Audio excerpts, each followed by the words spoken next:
Okay, so this is going to be my prep video on the chain rule. Now, before I approach chain rule in a kind of a slightly different way, let me try to explain the motivation for chain rule. Let's take a function like this. Now, suppose you want to find the derivative of this. Okay, so now this can be thought of either as a product, or now the weapons or the tools that we have right now are the sum rule, the product rule, and the quotient rule, and the power rule.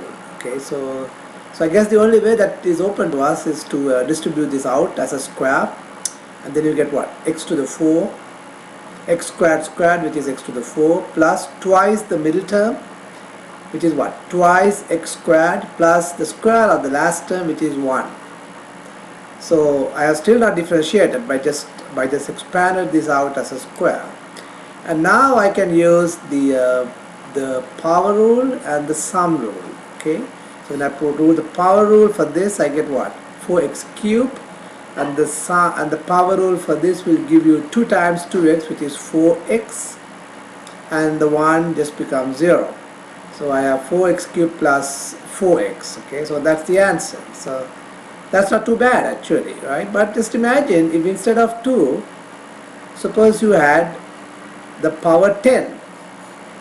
Now that is going to be a nightmare trying to expand this. It's possible, it's going to be a very long expansion to expand this out to the power 10. If the power 2 had 3 pieces, right, you can imagine the power 11, you have to take a long time, it will have 11 pieces. Okay, so we need, if you want to differentiate this one, we need to think of a shorter way. Alright, so here's the shorter way that I will recommend to you. So this is called the chain rule, but I'm not using the orthodox approach to chain rule, but a different approach. So, you know, look at this function. Alright, what do you see from outside? If you're thinking of this function as, like, say, in these old video games where you attack a castle, what do you see from outside? Do you see the x squared plus 1? No, you actually see only the 10 from outside. That's like the perimeter, the outside, the wall that you need to attack. When you attack the outside wall, you don't see the inside. So you don't see this really.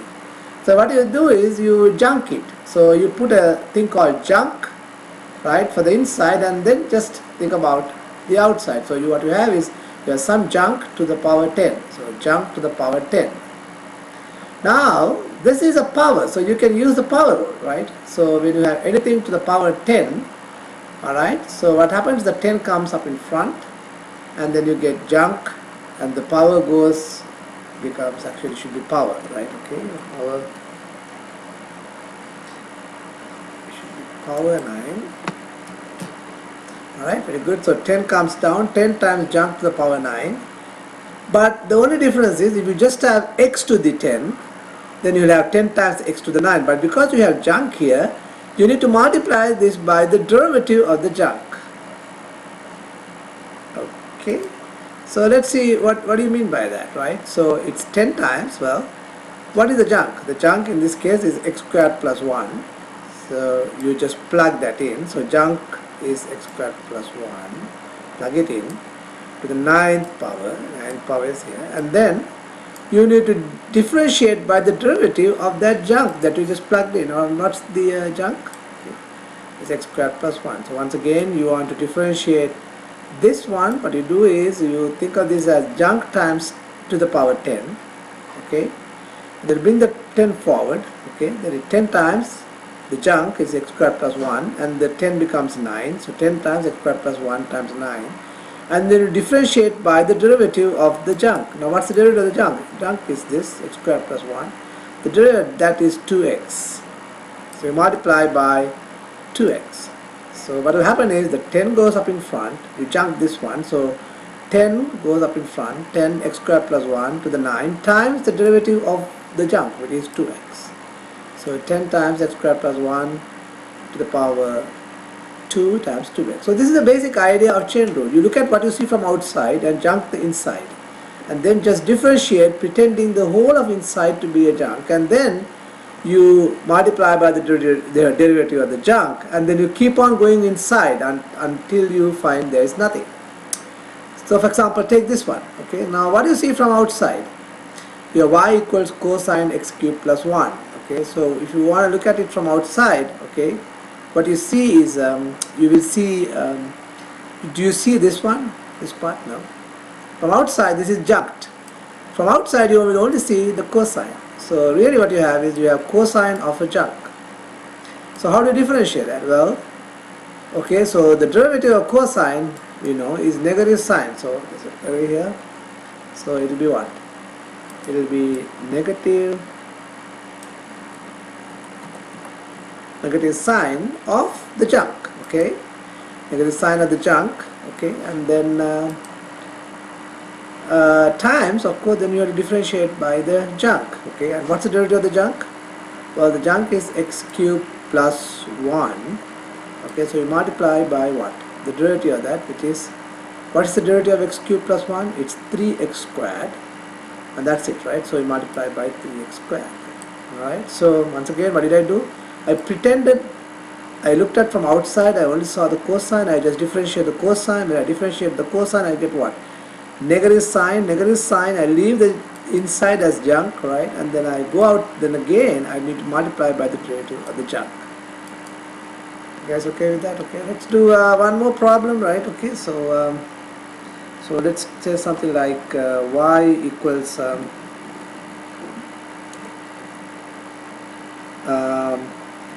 cosine maybe squared, okay, 3x. Okay, so how do you do this one? Now really you have to be a little careful here. Oh, sorry.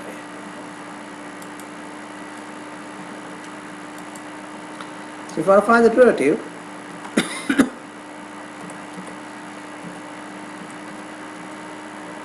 what do you see really?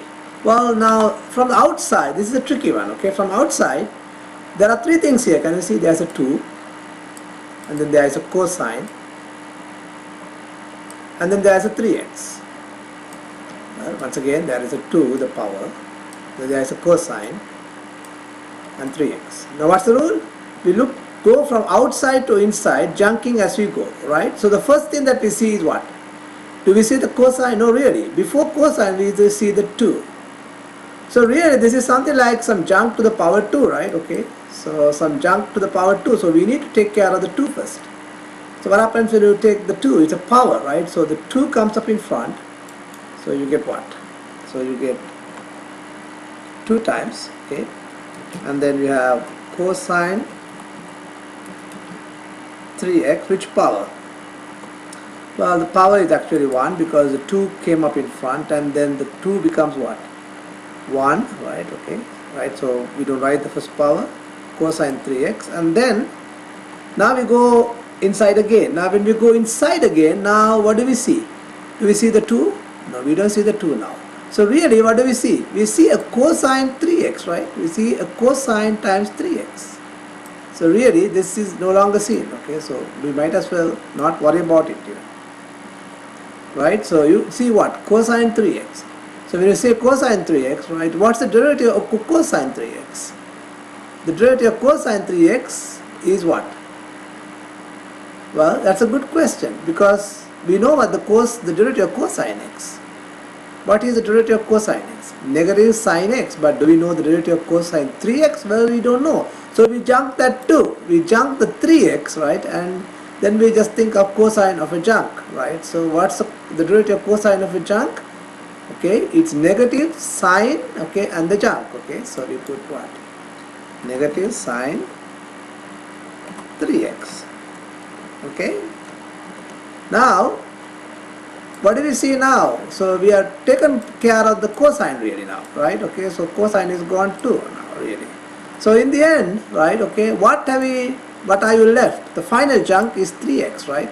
The junk that we put inside this, right? So what you do now is multiply by the derivative of 3x, okay, which is what? 3. Alright, so let's do that again. I mean, so let me put this back again so that it doesn't.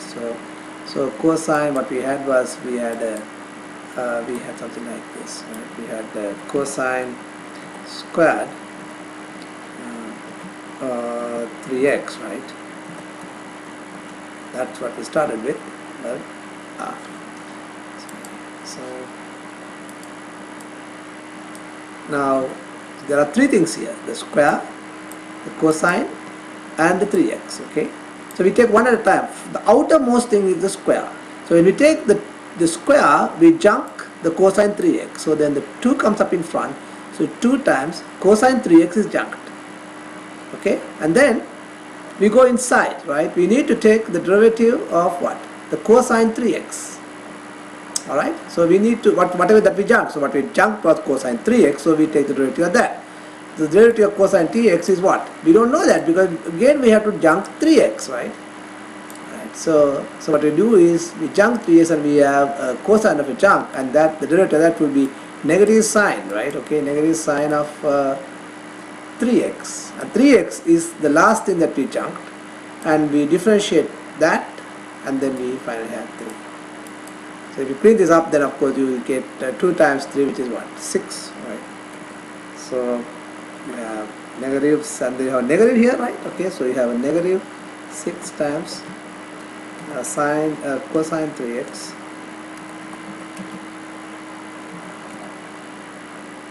and then what's the thing that we have is sine 3x. Okay, so that's our real final answer.